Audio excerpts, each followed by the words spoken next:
नमस्कार प्यारे साथियों, मैं मोनू चौधरी। ज्योग्राफी की इस ऑनलाइन जर्नी में आपका हार्दिक स्वागत है। क्लास 11th की ज्योग्राफी को पढ़ते हुए निरंतर महामैराथन की तरह हम आगे बढ़ रहे थे और क्लास 11th जो है उसमें भौतिक भूगोल का हम अध्ययन कर रहे थे और भौतिक भूगोल के अध्ययन में 4 लेसन हमारे पिछले लेक्चर के साथ ही कंप्लीट हो गए थे और आज हम शुरू करने जा रहे हैं लेक्चर नंबर जो फर्स्ट है और चैप्टर नंबर जो है 5 उसको शुरू करने जा रहे हैं। यानी कि आज से हम 5वां अध्याय शुरू कर रहे हैं, उसका आज लेक्चर फर्स्ट है। और आप जानते हैं कि पहले हम पृष्ठभूमि बनाते हैं कि इस लेसन में पूरे में 5वां पूरा जो चैप्टर है इसके अंदर हम क्या पढ़ने वाले हैं, उसकी हम रणनीति तैयार करते हैं, उसकी पृष्ठभूमि तैयार करते हैं। सबसे पहले हम देखेंगे खनिज को। सबसे पहले किसको देखेंगे हम? सबसे पहले अध्ययन करेंगे खनिजों का, यानी मिनरल्स जो होते हैं उनके बारे में जानेंगे। या एक भी खनिज का नाम जो है डिटेल जो है कहाँ पाया जाता है, कैसे पाया जाता है, हम नहीं करेंगे अभी इस लेसन में। सिर्फ खनिज जो है, हमारे खनिज यानी मिनरल्स जो है उनके बारे में बेसिक चर्चा दी गई है। और मैं 11th वालों के लिए बहुत अच्छी न्यूज़ ये है कि आप क्लास 12th में जब पढ़ेंगे तो वहाँ चैप्टर 5 पढ़ेंगे ना, कृषि के प्रकार। कृषि के प्रकारों में लास्ट में दिया हुआ है खनन। तो वो खनन जो है इसका 5% ही नहीं है, मतलब बहुत छोटा सा टॉपिक दिया हुआ है और वो 100% 12th में भी आता है। यानी जिसने 11th में अच्छे से खनिज और खनन पढ़ लिया उसका शानदार हो जाएगा क्या 12th, है ना। तो हम देख रहे हैं खनिज, उसके बाद हम देखेंगे खनिज विशेषताएं। खनिज जो होते हैं इनकी विशेषताएं क्या है। सबसे पहले तो हम ये जानेंगे कि खनिज क्या है, फिर हम देखेंगे खनिज जो है इनकी विशेषताएं क्या है और खनिज के प्रकार क्या है, खनिज कितने प्रकार के होते हैं ये भी हम देखेंगे। फिर सेलें यानी पत्थर है, अभी कुछ देर पहले आपने देखी। सेलों के प्रकार, सेलें किस किस प्रकार में है इसको भी हम देखेंगे और शैली चक्र को देखेंगे। किसको देखेंगे? यानी सेलों का जो चक्र है उसको भी हम देखने वाले हैं। ये देखो, ये सेलें, ये चट्टानें, आज इन पे ही बात होने वाली है। आज पे किन पे बात होने वाली लाडलू? आज सेलों पे, चट्टानों पे बात होने वाली है। किस पे बात होने वाली है? खनिज पे बात होने वाली है। आज किस पे बात होने वाली है? आज चट्टान, सेल, खनिज, आयशक, है ना, इन सारी चीजों पर बात होने वाली है। ठीक है, तो ये तो हमारा पूरा जो चैप्टर है उसकी कहानी है। लेकिन आज के लेक्चर में हम क्या पढ़ने वाले हैं? तो आज के लेक्चर में हम खनिज की परिभाषा क्या है आज हम जान लेंगे। वास्तव में खनिज है क्या आज हम समझ लेंगे, वास्तव में खनिज है क्या। खनिज मुख्य तत्व, खनिज जो है वो किन किन अलाइनमेंटों से मिलकर बना है, किन किन तत्वों से मिलकर बना है और खनिज कहते किसे हैं। सबसे बड़ा कंफ्यूजन यही लेके बैठे हैं, आज तक किसी ने सही तरीके से बताया है नहीं। गहन किताबों का अध्ययन किया, जब साथियों जब लाडलू में पहुंच पाया कि वास्तव में खनिज कहते किसे हैं, तो जानते हैं खनिज किसे कहते हैं। देखिए, खनिज एक चीज होती है खनिज और दूसरी चीज होती है खनन। किसी भी वस्तु को खोदने की जो प्रक्रिया है वो खनन कहलाती है। क्या कहलाती है? खनन। कौन है खनन? खोदने की प्रक्रिया। किसी भी वस्तु को खोदने की प्रक्रिया, किसी भी वस्तु को खोदने की जो प्रक्रिया है उसको हम खनन के नाम से जानते हैं। किसके नाम से जानते हैं? खनन से। और अंदर से जो वस्तु निकलती है वो खनिज होती है। क्या होती है? खनिज। कुछ पल्ले पड़ रहा है साथियों। यानी कि किसी भी वस्तु को मैं खोद कर निकालता हूं, चाहे धरातल के थोड़े से अंदर जाके, चाहे भूमिगत यानी भूमि के अंदर जाके, और वहां जो चीज निकलती है वो खनिज होती है। लेकिन पहले वो संसाधन होती है। पहले वो क्या होती है? संसाधन होती है। यानी कि खनन द्वारा निकलने वाली चीज पहले संसाधन होती है और जो संसाधन है वो प्रत्येक संसाधन खनिज नहीं बन पाता। ध्यान से समझना मेरी बात को। आज जो लॉजिक है, आज जो पॉइंट है खनिज क्या है, वो आपको यहां से अगली बात से मिलने वाला है। जिस वस्तु को खोद कर प्राप्त किया जाता है उसको, इस प्रक्रिया को हम खनन कहते हैं। किसी भी वस्तु को खोदकर प्राप्त करना, और जो ये प्रक्रिया इसके पीछे लग रही है, जिस प्रक्रिया से हम ये काम कर रहे हैं उसको खनन कहते हैं। उसको क्या कहते हैं? खनन कहते हैं। और खनन से जो कुछ भी अंदर से निकला पृथ्वी के अंदर से, चाहे वो पानी हो, चाहे वो लोहा हो, चाहे वो सोना हो, गोल्ड हो, चाहे वो सिल्वर चांदी हो, वो कुछ भी अंदर से निकला हो उसको हम संसाधन कहेंगे। क्या कहेंगे?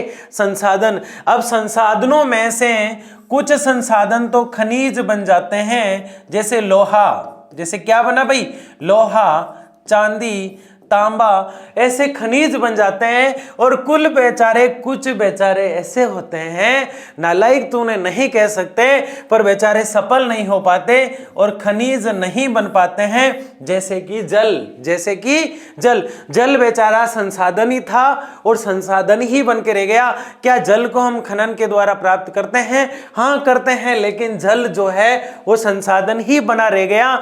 जबकि प्रत्येक खनिज जो होता है पहले संसाधन होता है और बाद में क्या होता है, खनिज होता है। जबकि प्रत्येक जो संसाधन होता है वो खनिज नहीं बन पाता है, कुछ संसाधन ही होते हैं जो खनिज बन पाते हैं। यानी कि जो पोता है वो वास्तव में किसी दादा जो था उसके बेटे से वंश बढ़ने के कारण आया। यानी दादा पक्का था, बाप भी पक्का था, मतलब पोता आज है, इसका मतलब दादा भी था और बाप भी यानी पिता भी थे।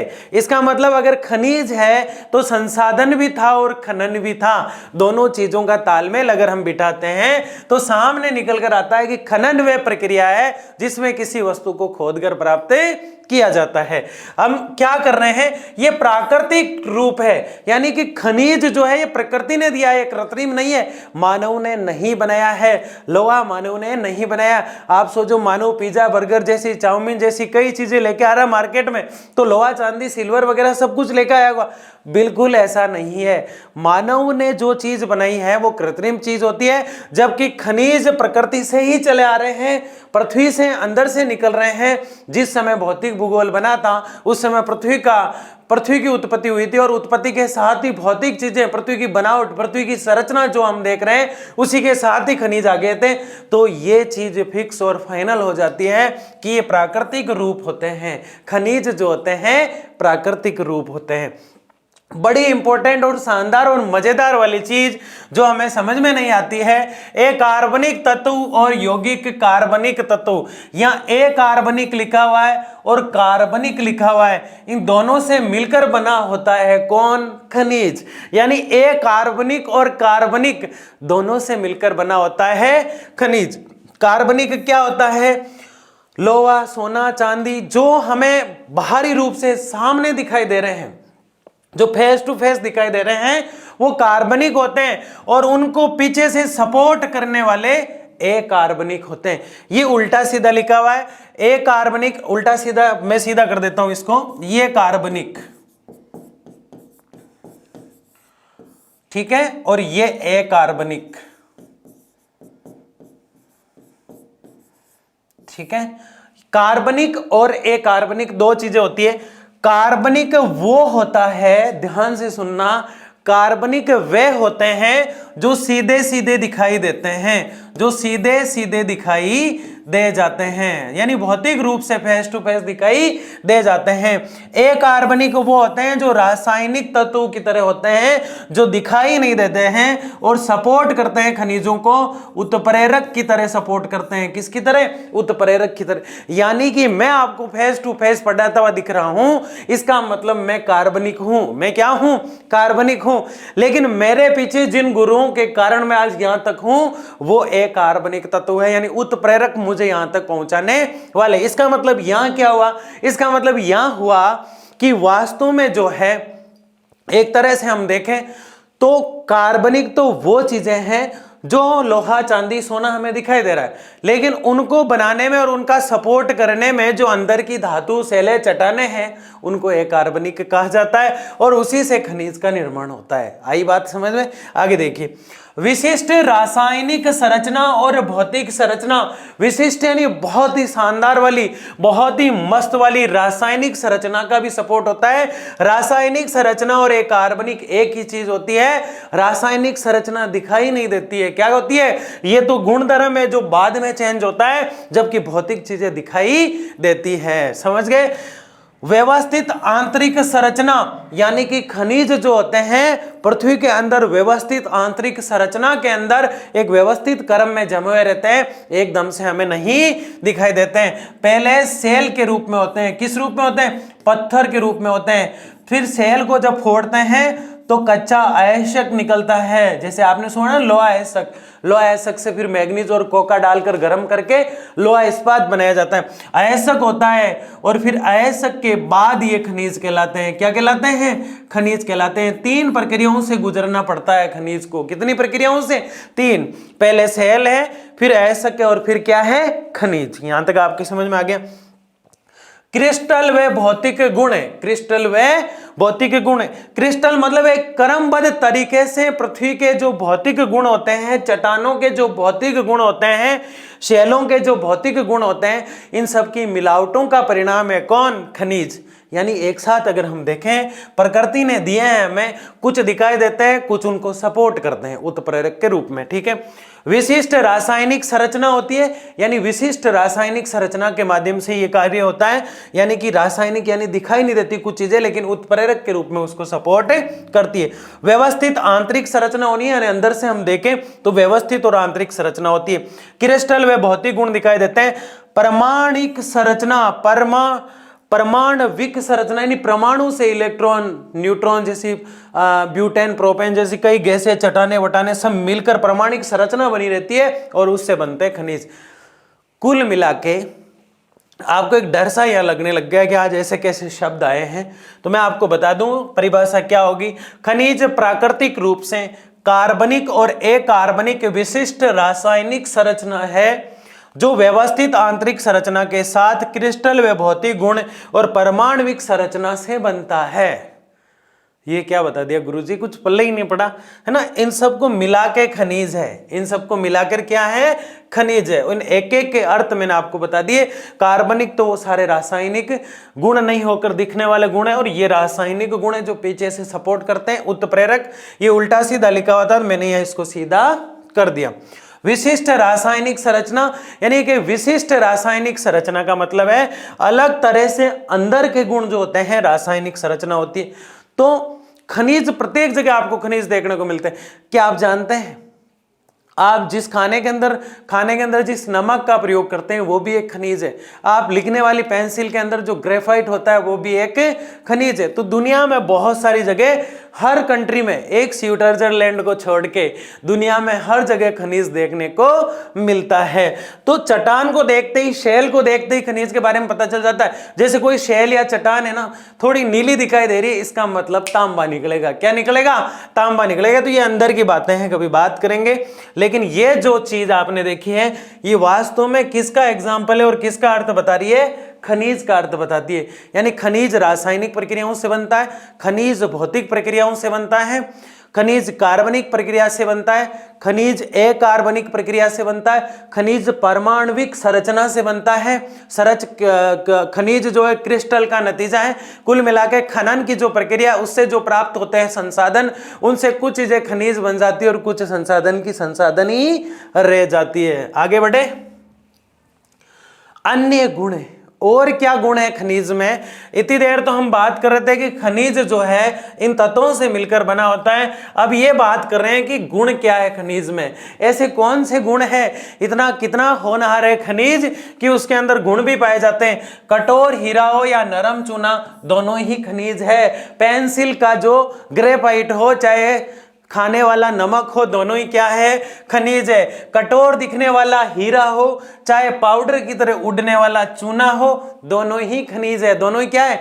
खनिज है। खनिज 2 प्रकार के होते हैं अगर मोटे मोटे तौर पर देखा जाए तो।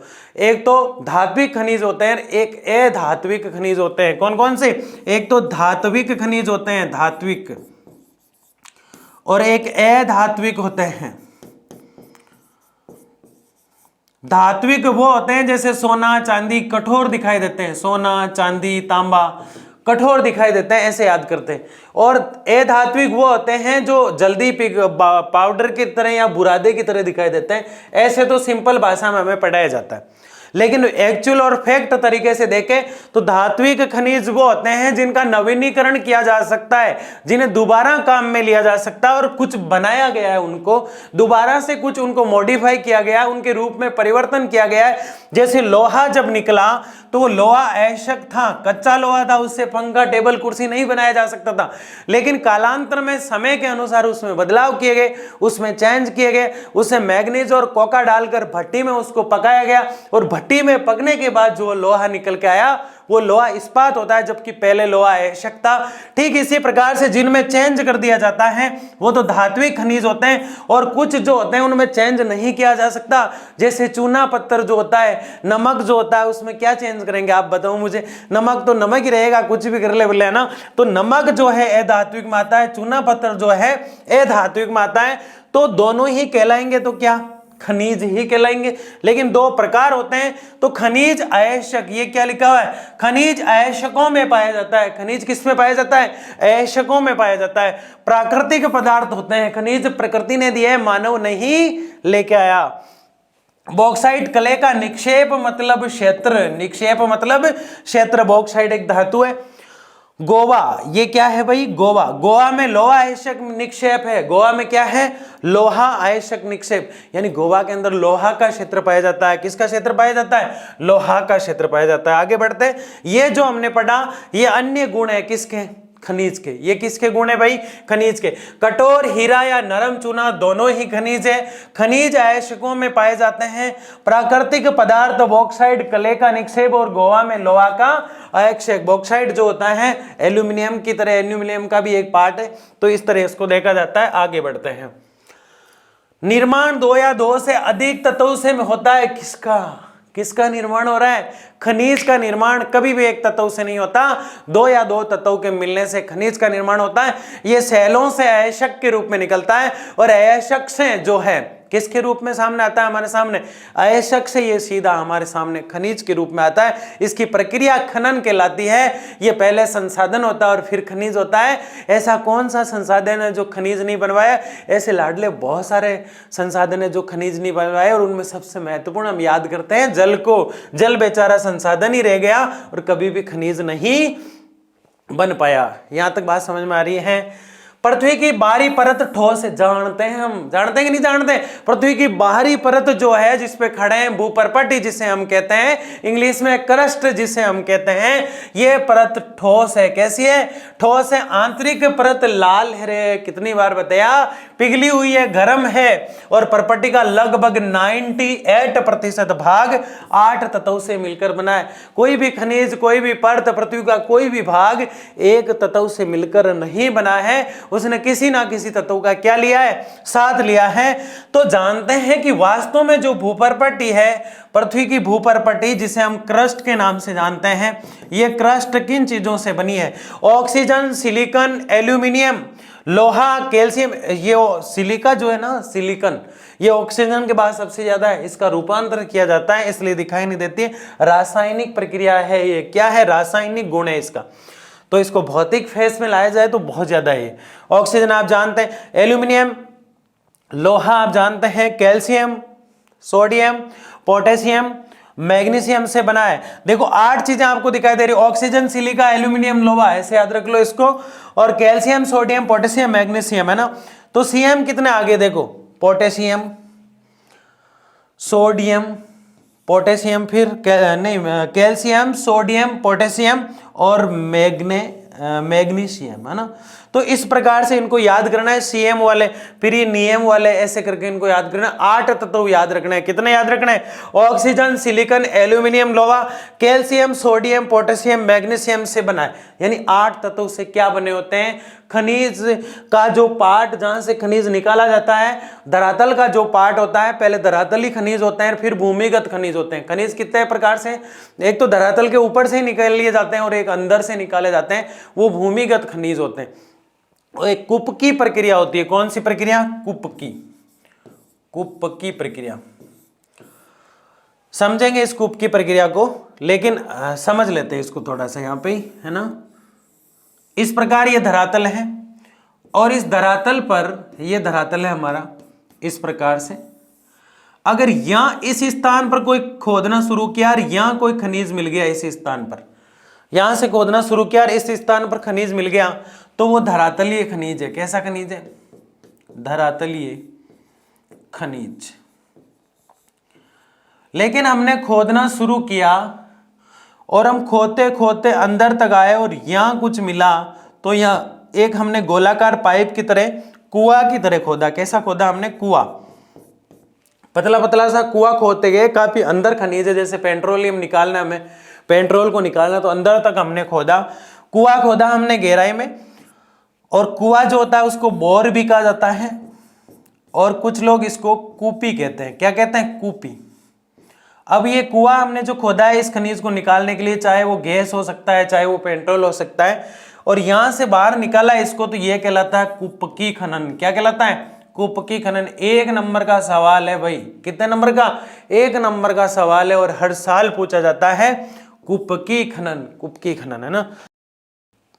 ऑक्सीजन, सिलिकॉन, एल्यूमिनियम, लोहा, कैल्शियम, सोडियम, पोटेशियम, मैग्नीशियम आदि 8 तत्व होते हैं, और किसी भी तत्व को अगर हम उठाएं तो उसका धरातलीय जो भाग पृथ्वी का होता है, क्रस्ट जो भूप्रपट्टी जो होती है, तो ठोस अवस्था में होती है, उसमें देखने को मिल जाता है। प्रपट्टी लगभग 98% भाग तत्व से बना हुआ है। तो ये हमने देखा कुपकी खनन क्या होता है। आगे बढ़ते हैं।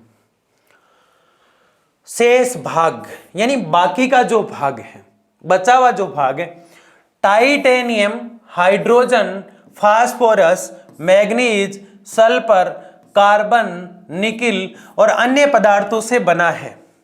यानी कि शेष जो भाग है अंदर का पृथ्वी का, वो titanium, hydrogen, phosphorus, manganese, sulphur, carbon और निकिल, इन चीजों से मिलकर बना है। इन चीजों से मिलकर बना है। यानी कि जितनी भी चीजें आप पढ़ते हैं, निकिल वगैरह, मैग्नीशियम, पोटेशियम, कैल्शियम, वो सब पृथ्वी के भाग में है। भूप्रपट्टी पर पाए जाने वाले तत्व प्राय अलग अलग नहीं मिलते हैं। यानी पृथ्वी के ऊपर जो भी तत्व पाए जाते हैं वो अलग अलग नहीं मिलते हैं। यानी कि पृथ्वी के अंदर जितने भी तत्व है वो सारे एक इस अलग अलग, जैसे पेट्रोल है तो वो एक जगह नहीं मिलेगा, डीजल है तो एक जगह नहीं मिलेगा, मिलावट के रूप में, मिक्स के रूप में मिलते हैं, और फिर कई विधियों द्वारा इनको अलग किया जाता है। जैसे कि पहले मैंने बताया ना, सेल होती है, उसमें ढेर सारे खनिज मिल जाते हैं, सबको अलग अलग किया जाता है। लेकिन ऐसा नहीं है कि एक जगह बॉक्साइट पाया जा रहा है तो लोहा ही वहीं पाया जाएगा, सोना भी वहीं है। मिलते जुलते जो खनिज होते हैं, भूपट्टी पर पाए जाने वाले तत्व प्राय अलग अलग नहीं मिलते हैं। सामान्यतः ये दूसरे तत्वों के साथ मिलते हैं, ही मिलकर मिलते हैं। यानी दूसरा जो तत्व होता है पृथ्वी के और जो अलाइनमेंट होते हैं उनके साथ मिलकर काम करते हैं। विभिन्न पदार्थों का निर्माण करते हैं, इन पदार्थों को खनिज कहते हैं। विभिन्न पदार्थों का निर्माण करते हैं यानी अलग अलग प्रकार के पदार्थ बनाते हैं, और उन पदार्थों को खनिज कहते हैं। यानी अंदर से जो भी तत्व मिलते हैं हमें, वो संसाधन होते हैं, और संसाधन में से कुछ जो जिसमें गुण होते हैं खनिज बनने के, वो खनिज हो जाता है। गुण कैसे होने चाहिए? कार्बनिक और अकार्बनिक, रासायनिक और भौतिक, क्रिस्टलीय गुण जो हमने पढ़े, ये सब गुण उसमें होना चाहिए। वो क्या बन जाएगा? खनिज बन जाएगा। आगे बढ़ते हैं। यद्यपि स्थल मंडल यानी स्थल का निर्माण करने वाले तत्वों का संख्या अत्यंत कम है। यानी कि यद्यपि स्थल मंडल जो है उसका निर्माण करने वाले जो तत्व होते हैं उनका संख्या अत्यंत कम है, उनकी संख्या जो है वो बहुत कम है। लेकिन आपस में उनका संयोजन विभिन्न तरीकों से होता है। लेकिन आपस में जो उनका संयोजन है ना, वो विभिन्न तरीकों से होता है, जिससे खनिजों की अनेक किस्में बनती है। यानी अलग अलग प्रकार के खनिज बन जाते हैं। भूप्रपट्टी पर कम से कम 2000 प्रकार के खनिजों को पहचाना गया है। अब तो इनकी संख्या 2800 हुई कुछ समय पहले, और अब कहते हैं कि ये 3000 के आसपास पहुंच गए। कितने हजार के आसपास? 3 के, यानी 3000 के आसपास पहुंच गए। खनिजों को पहचाना गया है और उनको नाम दिया गया है। लेकिन इनमें से सामान्यतः उपलब्ध लगभग सभी पदार्थ 6 प्रमुख खनिज समूहों से संबंधित होते हैं, जिनको सेलों का निर्माण करने वाले प्रमुख खनिज कहा जाता है। यानी कि इसके अंदर जितने भी खनिज होंगे, पूरे विश्व में अब तक जिन खनिजों की तलाश की गई वो 3000 के लगभग खनिज है, जिनको अभी तक पहचान लिया गया। उनको कुछ ना कुछ नाम दिया गया है, किसी को लोहा, किसी को तांबा, किसी को चांदी, इस प्रकार से इनको नाम दिया गया है। तो ये था हमारा खनिज जो है उसकी बेसिक जो चार्ट है वो हमने पढ़ा कि वास्तव में खनिज है क्या। खनिज जो होते हैं क्रिस्टल वगैरह, भौतिक, रासायनिक आदि गुणों से मिलकर बने होते हैं, और खनिज की बेसिक चर्चा हमने की। बहुत बहुत धन्यवाद।